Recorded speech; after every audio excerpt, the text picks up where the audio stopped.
Les 7h48, vous êtes dans le show du matin du côté de Haut-Abitibi. On est en compagnie de Bruno Turcotte des productions du Raccourci. Salut Bruno.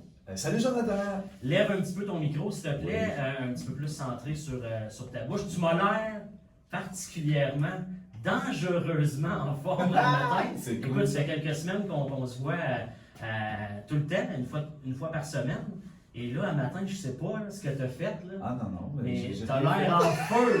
Là. J'ai rien fait de particulier. Là, je te pose la question parce que hier, du côté de Val-d'Or, Oui.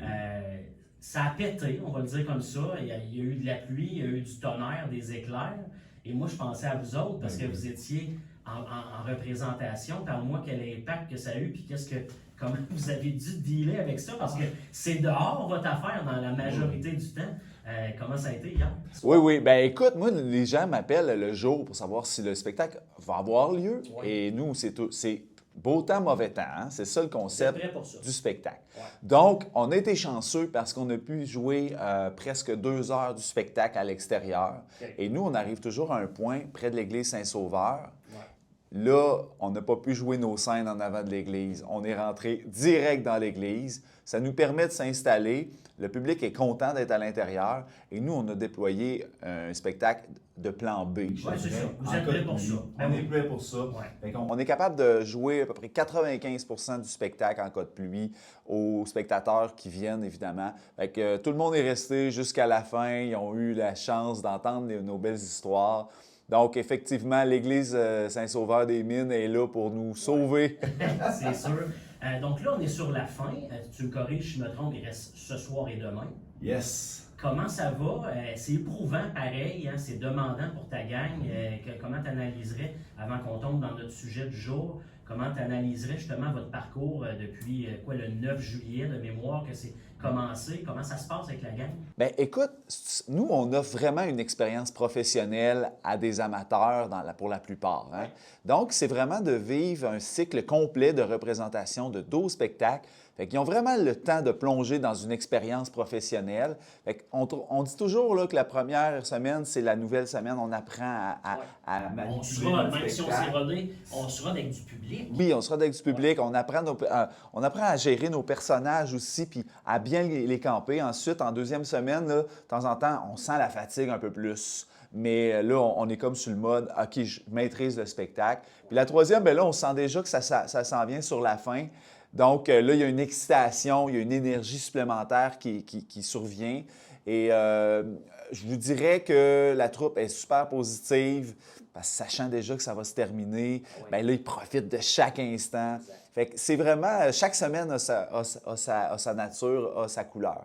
Donc ce soir et demain soir, si vous voulez prendre le temps d'aller vivre cette expérience-là, passez sur la page Facebook de Val-d'Or, vous raconte son histoire, tout est là, c'est très facile. Ouais, ce soir, Réservez vos c'est places. complet. Ah, OK, ce soir c'est Et complet. demain, il reste des billets encore, Parfait. donc vous avez la chance de pouvoir y participer. Excellent. Donc, sujet du jour, tu nous as choisi quoi? Je pense que tu nous amènes sur la mythique Église orthodoxe russe. Pour les gens qui sont familiers avec le secteur de Val-d'Or, à ne pas confondre avec l'église qui est juste à côté de l'université du Cégep, qui est l'église ukrainienne. On Exact. parle bel et bien de celle-là qui est tout près du marché public. Oui, une toute petite église Ouais. blanche. Remplie d'histoire. Oui, Ouais. avec le dôme. Mais tout ça, effectivement, parce que l'Abitibi, des fois, on a l'impression qu'on est un peu comme un monde à part. Tu sais, on est dans le nord du Québec, puis ça s'est bâti à travers l'histoire, à travers la Première Guerre mondiale, la Deuxième Guerre mondiale. On n'a presque rien senti pratiquement en Abitibi parce que l'effervescence des mines, la colonisation, il y avait beaucoup de développement de ce côté-là. Mais on est lié à la grande histoire, vraiment énormément, à la Révolution russe. En 1917, vous savez que les tsars sont tombés. Ça a été un carnage. Là. Toute la famille et les cousins, cousines, là, ça a tout été éliminé de façon assez sauvage. Donc, il y a eu une grande migration des Russes partout dans le monde et de l'ancien empire tsar, et particulièrement dans le nord du Québec, dont en Abitibi, évidemment.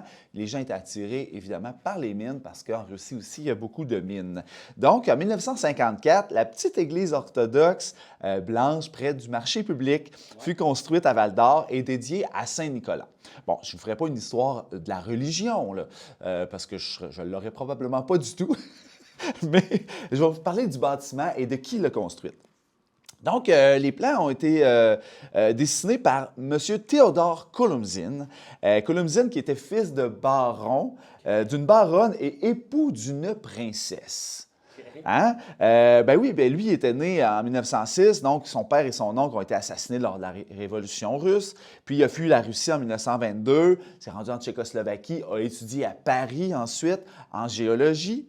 Et a épousé à Paris en 1922 Maria Sherbatov, fille du prince Nicolas Sherbatov, donc de la grande famille du tsar. Et Maria Sherbatov a travaillé pour Coco Chanel dans une haute maison de couture, pas une haute maison de couture, une maison de haute couture à Paris. Et ils sont venus s'établir ici parce que... Là, on est au milieu des 50, là, c'est ça?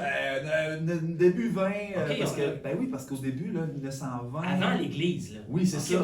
C'est ça. Là, je fais la petite histoire parce que ces deux personnages-là font partie du circuit Val-d'Or, vous raconte, parce qu'on trouvait qu'il y avait vraiment une particularité. Ils représentaient bien l'immigration qui a créé Val-d'Or. Et eux, à Paris, ils ont rencontré Stanisław Siska, le Polonais, qui a changé son nom pour Stanley Sisko.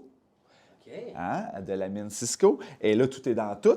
Et là, eux, ils ont quitté l'Algérie en 1934 pour venir s'établir en 1935 pour travailler sur la Cisco Gold Mine, qui était dirigée à l'époque par Laurette Lessard, qui est la femme qui était l'ex-femme de Stanley Cisco, qui était décédée déjà à cette époque-là. Attends un peu, là. Oui, je t'écoute. Il y avait une femme qui dirigeait une mine. Yes! Ah, ça, c'est fascinant, là. Non, mais je veux dire, Laurette quoi, tu me dis? Laurette Lessard, qui était fille de prospecteur, OK. qui a épousé Stanley Sisko. OK. Et elle, c'est elle qui s'occupait de ses affaires, de l'administration et tout ça, parce que lui, c'était un développeur, tu sais. Puis il créait des contacts, finançait ses affaires, mais... Elle s'occupait du day-to-day, puis lui, il continuait ses, c'était elle, la gérante son de la développement. OK. non, Ça, je ne le savais pas. C'est vraiment C'est malade. C'est vraiment... Et d'ailleurs, Laurette Sisko est interprétée par Annabelle, qui est avec nous aujourd'hui. Donc, puis voilà. Et là, bon, ça, pour faire la petite histoire, là, il ouvre un bureau de consultant en géologie, les Columzine, Geoffroy et Brossard et compagnie à Val-d'Or. Et c'est lui, donc, Columzine, qui a dessiné les plans de l'Église orthodoxe avec son frère Columzine. Là. Ouais, je me suis dit que je ne pourrais pas t'aider là-dessus. Non, moi non plus, on dirait, je suis perdu. Mais ils ont dessiné aussi les plans de l'Église de Rouyn-Noranda, l'Église orthodoxe Saint-Georges. Donc, ces deux immeubles-là sont les premiers vraiment temples, disons, orientaux à avoir vu le jour en Abitibi. Et là, la question, c'est pourquoi une église orthodoxe russe? Ouais. Parce que oui, il y avait quelques gens immigrés ici, mais c'est parce qu'ils ont reçu en 1951 la visite de l'espèce de mentor, le doyen de la cathédrale orthodoxe de Montréal en 1951, pour développer la ferveur religieuse. Et là, ils ont dit, ben go, on construit ça, le petit temple. Donc, le petit temple, ça pouvait accueillir 100 fidèles. Ça mesure 49 pieds par 24 pieds. Écoute, c'est minuscule. 100 personnes là-dedans, là, c'est jam-pack. Bien, déjà, il y avait 100 fidèles à Val-d'Or, ce qui est quand même impressionnant aussi. Puis, il n'y a pas d'hôtel, rien. Là.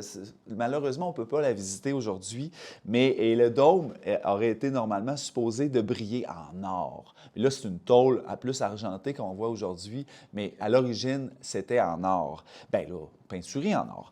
Et donc, vraiment, là, c'était la première église de rite oriental érigée en Abitibi. Excellent. Et là, bien, ça a été dirigé par le père Fedorov Yushchunkov. Je ne l'ai pas partout. Ustuchenkov, qui a supervisé les travaux et qui l'a aussi fondé 2-3 autres églises en Abitibi-Témiscamingue et qui, écoute, il a commencé à dire la messe en 1956, puis il est mort en 57 en pleine messe, ce qui est quand même assez incroyable. Et il est dans le cimetière Golden Valley, là, à Val-d'Or, et il a été succédé par le père Shevchenko. Puis peut-être que certains d'entre vous connaissez ce nom-là, parce que lui, il a été célébrant jusqu'en 1982, jusqu'à l'âge de 90 ans. Et en plus, il habitait l'ancienne demeure de la famille Columzine. Donc, tout est dans tout. Oui, c'est pour ça que tu disais ça tantôt. Tu es Exactement. en train de mettre la table. Exactement. Donc, Communauté russe importante Ouais. dans la vallée de l'Or. Et en plus, ben, on a vraiment des artefacts là, du patrimoine russe, du patrimoine oriental ici chez nous. Donc, c'est ce qui fait aussi le côté fascinant de l'histoire de Val-d'Or, c'est cette multiplicité de cultures-là. Merci Bruno pour plaisir, ça. ta participation. Yes. Généreux dans le propos comme à l'habitude. all right, ben, c'est bien C'est bien gentil. Ça fait Fait que, plaisir. on vous rappelle les 2 dernières représentations de Val-d'Or vous raconte son histoire. Pour ce soir, oubliez ça, c'est complet. Mhm. Mais demain, il y a de la place. Passez sur Facebook. Trouvez la page Facebook de Val-d'Or vous raconte son histoire pour réserver vos places pour demain. Merci de ta participation. Il va y en avoir une dernière la semaine prochaine. Oui. Je serai en vacances, par exemple, donc tu seras en compagnie de Pascal, ma collègue. Ben, c'est parfait, Je te ça. confirme ça Ben, direct écoute, là, ça m'a fait live. plaisir de te voir, Jonathan. Plaisir de t'avoir Puis- connu un peu plus. Ben Un peu oui, plus. c'était très Ouais. agréable. Et écoute, je voulais quand même inciter Oui. les gens, s'ils veulent en Vas-y. savoir plus. Bon, Le ben, livre, le fameux évidemment, livre. Évidemment, le Val-d'Or vous raconte son histoire. Ouais. Chaque chronique aussi est dans le journal Le Citoyen à chaque semaine. Oui, exact. Et on va mettre nos capsules sur YouTube. Ouais. Et là, ben, le livre de Val-d'Or, écrit par Denis Chabot en 2009, évidemment avec plein d'autres collaborateurs, Société d'histoire généalogie de Val-d'Or, ça se lit comme un livre d'histoire, là. C'est vraiment pas aride là, comme lecture. Puis c'est vraiment là-dedans qu'on pige nos sujets. Puis je te dirais 50 de Val-d'Or vous raconte son histoire vient de là.